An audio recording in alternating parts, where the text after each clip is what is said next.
Shalom Bapak Ibu, kembali saya ingin membagikan renungan hari ini.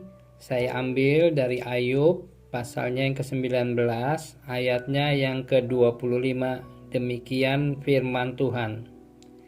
Tetapi aku tahu penebusku hidup, dan akhirnya ia akan bangkit di atas debu.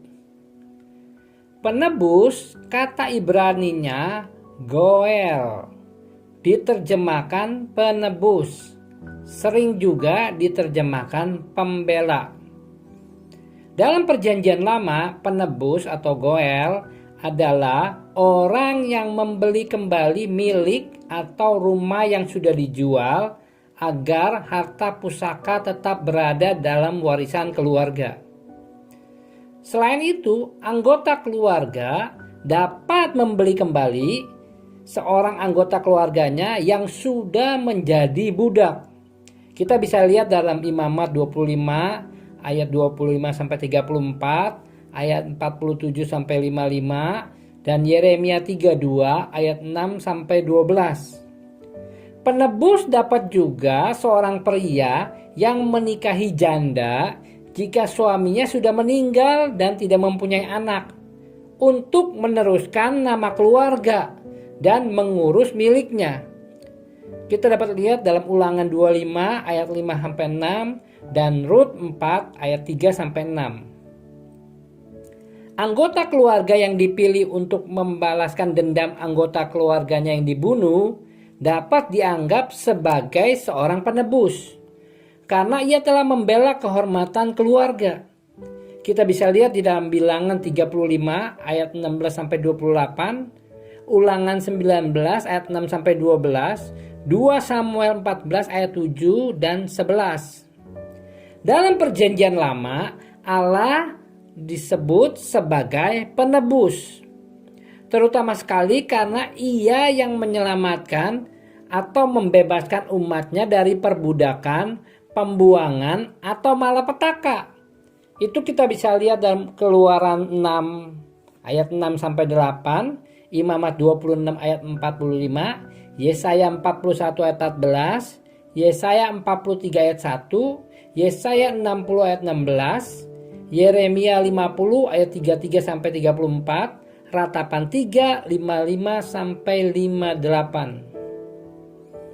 Allah juga membela mereka yang tidak dapat membela diri mereka sendiri, yaitu para janda, para yatim, dan orang miskin. Itu kita bisa lihat di Keluaran 22 ayat 22 sampai 24, 1 Samuel 2 ayat 7 sampai 8, Yesaya 1 ayat 17, 23 dan 27. Amos 5 ayat 10 sampai 12 dan 15. Dalam perjanjian baru, Yesus tidak pernah disebut penebus. Namun, konsep tentang penebusan dipakai untuk menggambarkan karya keselamatan Yesus. Penebus berarti membeli kembali atau menukar sesuatu untuk sesuatu yang lain. Yesus disebut anak domba Allah yang dikorbankan untuk mengampuni dan melepaskan orang berdosa dari maut. Kita bisa lihat dalam Yohanes 1 ayat 29, Roma 3 ayat 25 sampai 26, 1 Korintus 6 ayat 20, 1 Petrus 1 ayat 18 sampai 19. Yesus memberikan hidupnya sebagai tebusan supaya Allah mengampuni manusia. Mengapa Yesus harus mati untuk membayar pengampunan Allah dan menebus atau menyelamatkan dunia dan manusia?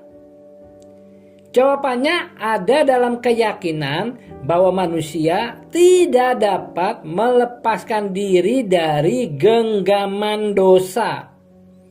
Kita bisa lihat dari Ayub 4 ayat 17, 9 ayat 2, Mazmur 14 ayat 2 dan 3, Roma 3 ayat 10 sampai 12 dan 23. Keberadaan manusia yang berdosa ini berasal dari dosa manusia pertama, yaitu di dalam Kejadian pasal yang ketiga. Dosa manusia ini juga berdampak pada semua ciptaan Allah. Kita bisa lihat dari Amos 4 ayat 4 sampai 9, Roma 8 ayat 19 sampai 22. Karena itu, memperbaharui ciptaan adalah bagian dari karya penyelamatan dan penebusan Allah. Kita bisa lihat 2 Petrus 3 ayat 12 sampai 13, Wahyu 21 ayat 1 sampai 22 ayat 5. Nah, ini semua adalah tentang penebusan. Jadi, penebusan itu adalah karya penyelamatan Allah kepada umat manusia. Demikian renungan hari ini. Tuhan Yesus memberkati Bapak Ibu Saudara sekalian.